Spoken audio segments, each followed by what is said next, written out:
Greetings, everyone. Happy, what is this now? April. Happy April. It is great to see everyone. It is the virtual Dalcroze meetup. This is meetup number 85, the 85th time we've done this.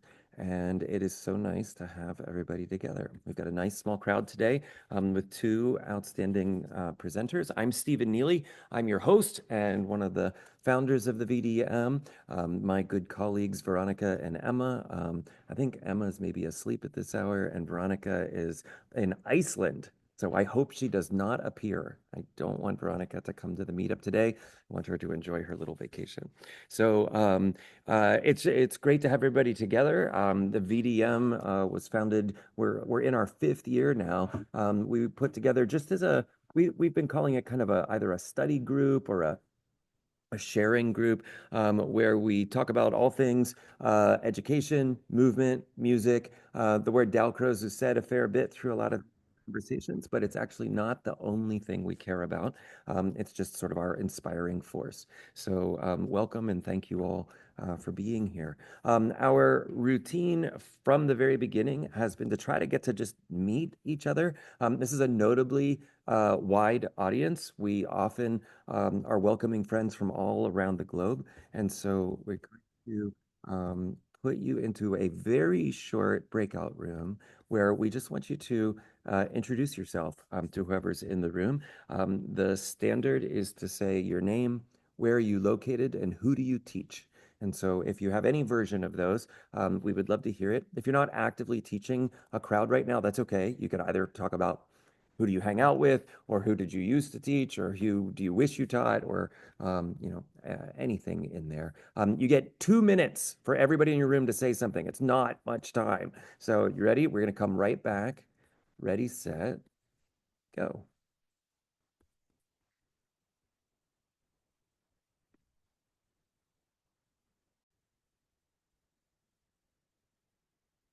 When people come back from the breakout rooms with smiles, I know something good happened. So whether it was that you ran out of time or whatever, it's just always interesting to meet these people. A major value of the VDM, certainly a value to me, has just been to be able to connect with so many colleagues far and wide.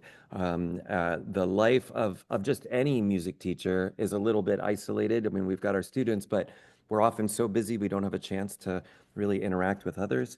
And then the life of a Dalcroze music teacher, way more remote. We have so few of our colleagues near us. You have to really be in one of the central hubs, which there's very few of anywhere in the world, where you would have a city that has more than one.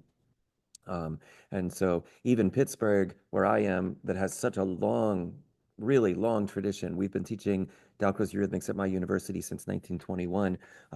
I still feel like I'm almost the only one in town. And so it's just such a value to meet everybody. So welcome. It's good to have you.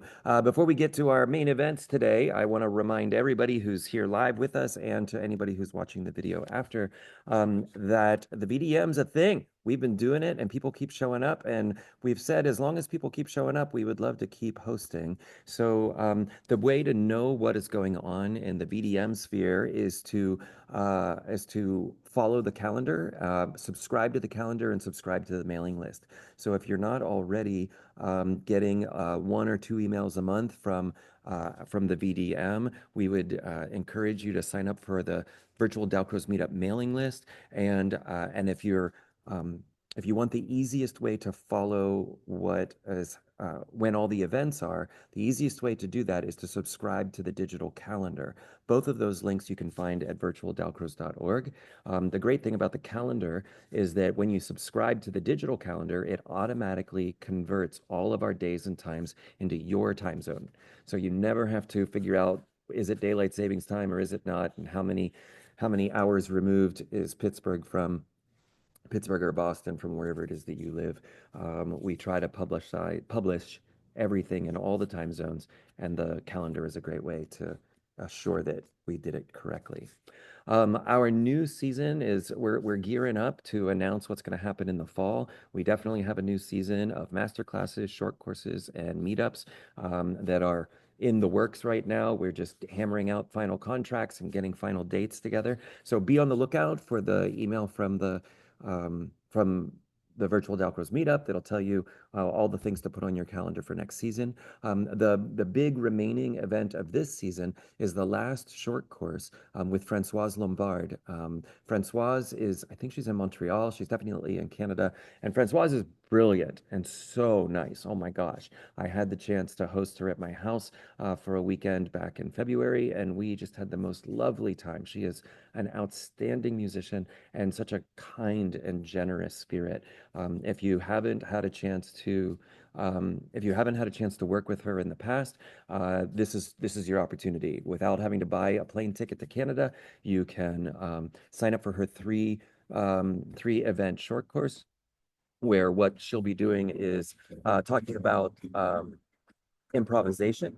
And so and improvisation in her case is going to have everything to do with who is in the room. And so she, of course, she's a master piano improviser, but she does a lot of work with the voice, a lot of work with singing. And so whoever shows up, she'll want to meet, figure out where are you teaching, who do you work with, and she'll be curating her offerings based on that group. So if you'd like to get more improvisation of any sort into your classroom, whether it's encouraging your students to improvise more, feeling like you, the teacher, are improvising lesson planning and improvising at, whatever your instrument is, and you're just looking for new ways to think about the notion of improvisation in your teaching, this is the short course for you. We highly recommend. Very excited to have Francoise with us. And I think with that, those are the announcements of the day. So welcome, everyone. Today we have two presenters who we've asked to come and join us. The first is Crystal Boyack, who's here in the United States. Her offering here is called Singing, Dancing, and Playing, Preparing Young Students for Violin with World Music. And then the second is Yumi Hasawaga out of Japan, and she's offering Small Props Make Children Move and Feel. And so we're going to let Crystal present first for, I don't know, 5 or to 10 minutes. And then Yumi, same thing, you have about 5 to 10 minutes. And then we'll do question and answer and conversation after both people have had a chance to present. So Crystal, you're up. Thank you so much for having me. Let me tell you a little bit my background and my work, and then we're going to see a move together. I am a Suzuki violin teacher, and I started, and those of you who are unfamiliar with the Suzuki method, it begins with Twinkle, Twinkle, Little Star. And so Suzuki teachers all over the world have different ways to get from that very first lesson into Twinkle, Twinkle, Little Star. And it's called the pre-twinkle stage. And I had taught hundreds and hundreds of students in this pre-twinkle stage and successfully got them into the Suzuki repertoire. And then I had my own daughter, and I would ask her to make a bow hold, and she would just collapse on the floor. And I would ask her to play 100 Tekka Tekka Stop Stops, and she'd just tell me no. And I'm like, okay, I have got to do something different for this little girl. And one day I was singing and dancing till she was coming around the mountain in the kitchen, and she came around the corner and saw me singing and dancing, and she started singing and dancing. And it was this beautiful moment of connection, of healing the rift that had happened in the practice room, and of beauty in our home. And I realized this is what I need to get her into the Suzuki repertoire. I need really great music. So that began me on this journey of We Violin, where I started looking for really great music from around the world that I could use to get her into the Suzuki method. At the same time, I was teaching early childhood classes inspired by the Dalcroze approach, and since then started getting my Dalcroze certificate and figuring out, okay, how can we playfully teach all these techniques that we need to get? So through world music and through playful and joyful experimentation, I created this method, We Violin, to get kids into the Suzuki method. So let's try a little bit of what an activity in my class would look like. Can you flick